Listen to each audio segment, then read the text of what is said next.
안녕하세요. 머니톡 심층 해설 시청자 여러분. 오늘 우리가 주목할 경제 이슈는 바로 국내 ETF 시장이 사상 처음으로 순자산 200조 원을 돌파했다는 소식입니다. 단순한 숫자 이상의 의미가 있는데요. 이제 ETF는 개인 투자자의 핵심 재테크 수단으로 자리 잡고 있습니다. 왜 ETF에 이렇게 돈이 몰리고 있을까요? 앞으로 ETF 시장은 어떻게 변할까요? 먼저 이번 기록의 의미부터 살펴보죠. 한국거래소에 따르면 2025년 6월 초 기준 국내 ETF 시장 순자산이 200조 원을 돌파했습니다. 불과 5년 전만 해도 50조에서 60조 원 수준이었는데요. 2002년 시장 개설 이래 약 23년 만에 이룬 성과이자 2023년 6월 100조 원을 돌파한 지 불과 2년 만에 2배로 성장한 놀라운 속도입니다.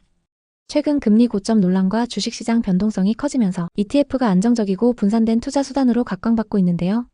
특히 눈에 띄는 점은 개인 투자자의 비중이 빠르게 늘고 있다는 것입니다. 과거에는 기관 외국인 중심이었지만 지금은 ETF 1일 거래 대금의 절반 이상이 개인 투자자 몫이에요. 이러한 개인 투자자들의 적극적인 참여를 이끈 데에는 세 가지 핵심 요인이 있습니다. 첫째, 낮은 수수료와 탁월한 편리성입니다. 공모펀드 대비 훨씬 저렴한 운용 수수료는 장기 투자 시 수익률 부담을 크게 덜어주죠. 또한 주식처럼 스마트폰 앱을 통해 실시간으로 언제든 쉽게 사고팔 수 있는 높은 접근성도 투자 대중화를 이끈 주요 원동력입니다. 최근 이재명 대통령이 ETF 투자를 언급하며 대중적 인지도를 높인 것도 한몫했습니다. 둘째, 압도적인 분산 투자 효과입니다. 특정 종목에 몰빵하지 않고도 여러 자산이나 종목에 자동으로 분산 투자되는 구조는 위험 관리에 매우 유리합니다.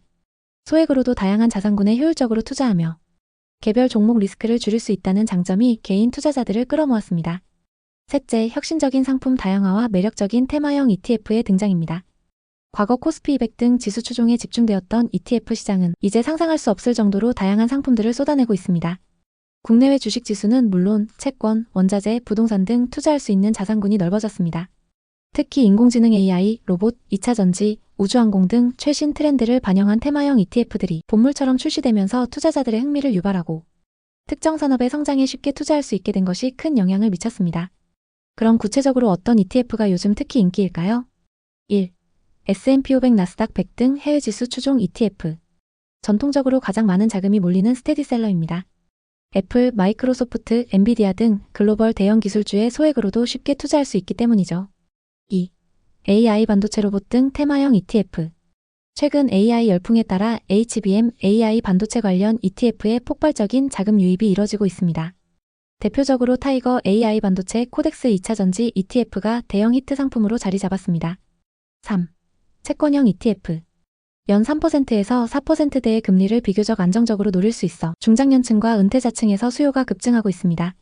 주식시장의 변동성에 지친 투자자들이 안정적인 수익을 추구하는 경향이 반영된 결과입니다. 4. 인컴형 ETF. 고배당 주식과 채권을 혼합한 상품 역시 인기입니다. 변동성을 줄이면서도 꾸준히 현금 흐름을 확보할 수 있다는 점에서 매력적인 투자처로 각광받고 있습니다. ETF 시장은 앞으로도 더욱 성장할 가능성이 큽니다. 개인 투자자들을 넘어 이제 개인연금과 퇴직연금 DC형, IRP까지 ETF 편입이 늘어나면서 기관 자금까지 본격적으로 유입될 것으로 예상됩니다. 이는 시장 규모를 한층 더 키우는 강력한 동력이 될 것입니다. 다만 밝은 미래만 있는 것은 아닙니다. 시장이 빠르게 커지면서 운용사 간의 경쟁이 치열해지고 이는 수수료 인하라는 긍정적인 효과를 낳기도 하지만 동시에 묻지마식 미투 상품 출시와 같은 부작용도 낳고 있습니다. 유사한 테마의 ETF가 너무 많이 쏟아지면서 옥석 가리기가 어려워지고 일부 상품은 기초자산의 유동성이 부족하거나 운용 규모가 너무 작아 제대로 된 수익률을 내지 못하는 경우도 발생할 수 있습니다. 그렇다면 200조 시대를 맞은 지금 이 거대한 시장에서 어떻게 현명하게 투자해야 할까요? 1. 투자 목표와 성향 명확화. 단기 트레이딩인지 장기 분산 투자인지 공격적인지 보수적인지에 따라 적합한 ETF가 달라지니 본인의 목표를 명확히 해야 합니다. 2. 기초 자산 및 운용 전략 철저히 이해. 이름만 보고 투자하기보다는 해당 ETF가 어떤 자산에 투자하고 어떤 방식으로 운용되는지 반드시 확인해야 합니다. 3. 운용 수수료 보수 및 추적 오차 꼼꼼히 확인. 저렴한 수수료는 기본이고 기초지수와의 수익률 차이인 추적 오차도 꼼꼼히 비교해야 장기 수익률을 지킬 수 있습니다. 4. 분산 투자 원칙 유지. 아무리 좋은 ETF라도 한 종목에 몰빵하기보다는 여러 ETF를 활용하여 포트폴리오를 분산하는 것이 중요합니다. 5. 새로운 테마 투자 시 주의. AI, 로봇 등 새로운 테마는 성장성이 높지만 변동성도 크고 유행에 민감할 수 있으므로 신중한 접근과 함께 꾸준한 공부가 필요합니다. 오늘은 국내 ETF 시장 200조 돌파의 의미와 앞으로의 전망을 알아봤습니다.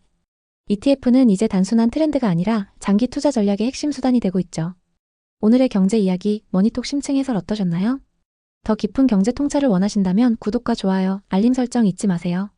다음 시간에도 핵심 이슈를 심층 해설해 드리겠습니다.